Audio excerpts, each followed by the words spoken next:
Hello again, so soon.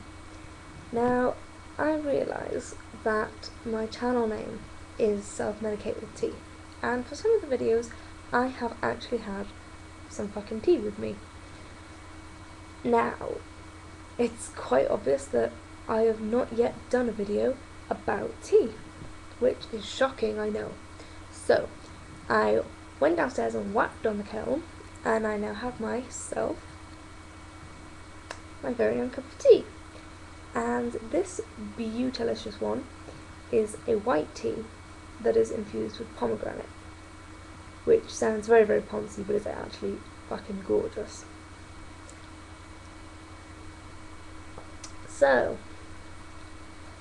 tea. Okay, wonderful, wonderful drink. Just so you know, I am not a tea snob, in kind of loose terms. I know when I go to a lot of people's houses, it happened to me today actually, with two lovely girls that I know from next door, and they know that I'm a bit of a tea nut.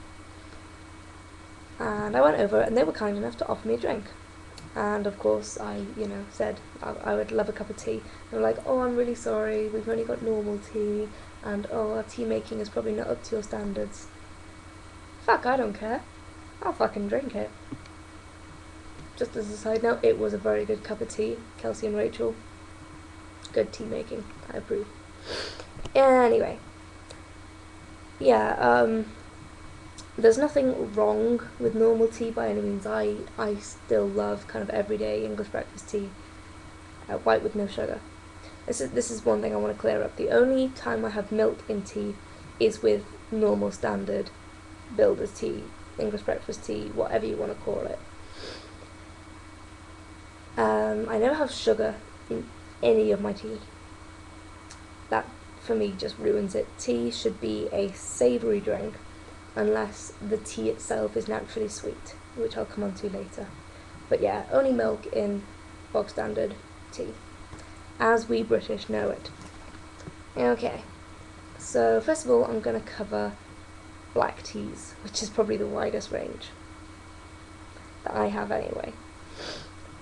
So you have your bog standard English breakfast tea, which again is fantastic, nothing wrong with it whatsoever.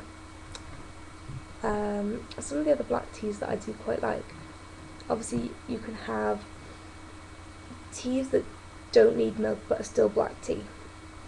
I'm talking about Darjeeling tea. Darjeeling is quite a light tea where you don't really need milk in it, unless you're really, really wimpy with your tea and you need that little drab of milk in it. Or you're that kind of person who doesn't actually put the tea bag in, they just shake it at the cup and that's enough tea. And but yeah, I mean, I've got a friend who is lactose intolerant, so he can't have milk in his tea. So I showed him the Darjeeling tea, which is brilliant because it doesn't have that bitter, horribly bitter aftertaste that a lot of normal teas do have. So that's quite nice to have if you don't want the milk. Obviously it's better for you. Ceylon tea as well. Ceylon tea is very, very light. You don't need to brew that for a long time at all, I find. Just keep it very, very light. That's quite nice in the summer if it's just not boiling, scorching hot, but it's still fairly hot. Very, very light, very, very pale.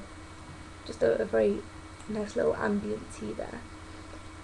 I'm not going to go into huge detail with a lot of the teas I have because I swear I've got far too many for that. I'm going to cover the basics, then if anybody wants to ask a question about a tea that I haven't covered, then please feel free. I'm now going to go on to Russian Caravan and Lapsang Souchong. Now, Lapsang is a very, very smoky tea. The tea has been smoked through pine wood, and that is absolutely phenomenal. And in the very, very early days I used to drink that with a drop of milk, but now I have no milk in it at all because you get used to the taste.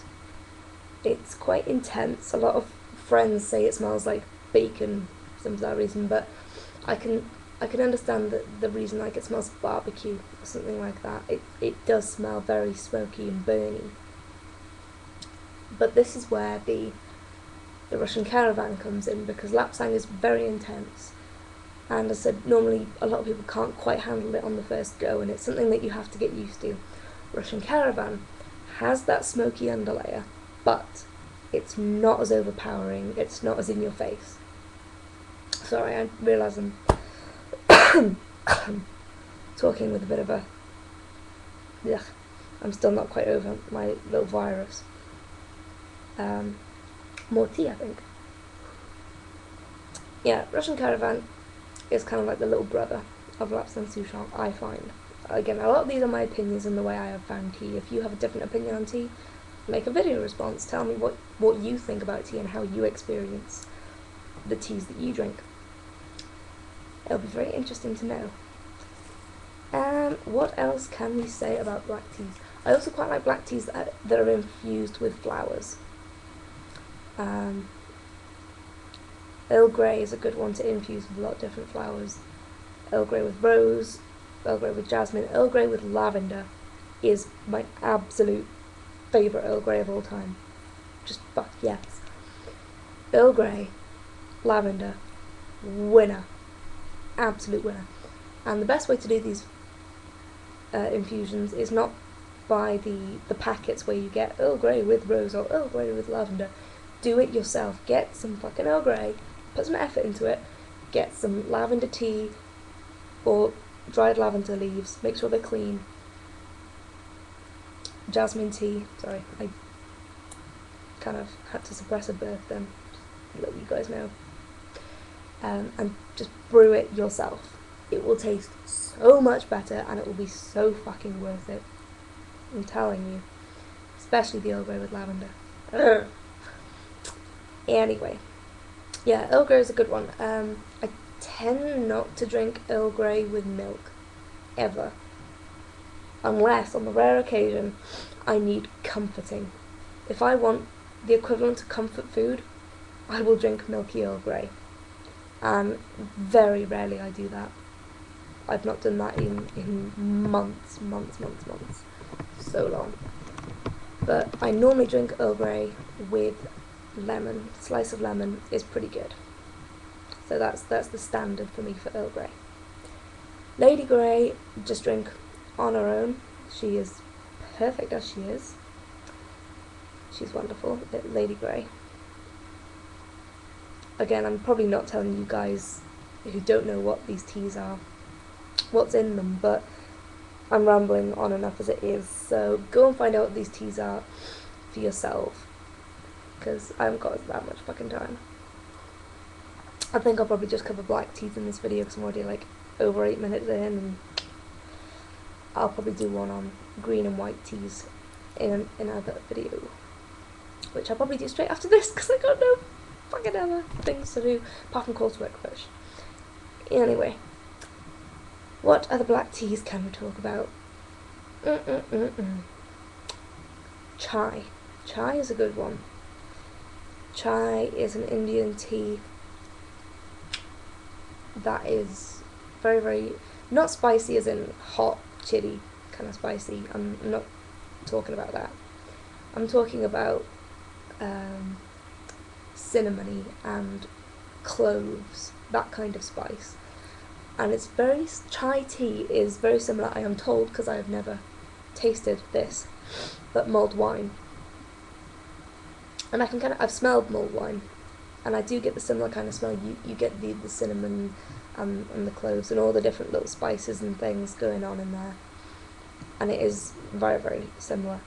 But because chai is tea and mulled wine is mulled wine, tea wins. Sorry, alcohol people. Yes. Yeah, chai is a good one. Again, I tried it with milk. Bad idea. Big mistake. Do not drink chai with milk. It is foul. Drink it without milk. It is so much better. Quite nice with curry, actually. Just to keep the Indian theme going. If you have some chai with you, have a nice curry. Can't go wrong. Unless you can't handle your chili and you need milk. which I sometimes do because I make my curries really, really hot. Anyway, I'm deviating again. Yeah, what other black teas do I drink? I don't really know. I'm trying to think what I have, because I seriously have so much. It's ridiculous. I have an amber Keeman tea, which is kind of like the Darjeeling, only it's much lighter. Seriously, I can get 2 tea bags of this and put it in a large teapot, and I can leave it for fucking half an hour, and it can go black. It can go as black as this hoodie. Okay, maybe not quite that black, but it's a very, very, very dark colour. Tea, very, very rich, but, and this is what is so fantastic about it, because I'm quite forgetful with tea, and sometimes I'll like get distracted and overbrew it, and I'm going, oh, my tea is so bitter, oh, I'm so sad. Yeah. It doesn't go bitter, ever. You can brew amber Keeman tea, and Twinings do this. You can brew it for as long as you like, and it doesn't go bitter. I can testify to this. I've left it in a teapot and a teacup for God knows how long, and it still has not gone bitter. It still has that quite nice light flavour, which is awesome, and that's what I really, really regard highly in a tea. So I think I'm going to leave it there for black teas. If I've covered a tea that you want me to talk, if I've not covered a tea that you want me to talk about that's a black tea, then let me know and I will get back to you on that. But my next video is going to be about green teas and white teas, and a couple of other like herbal floral teas that I also drink. So, thanks guys!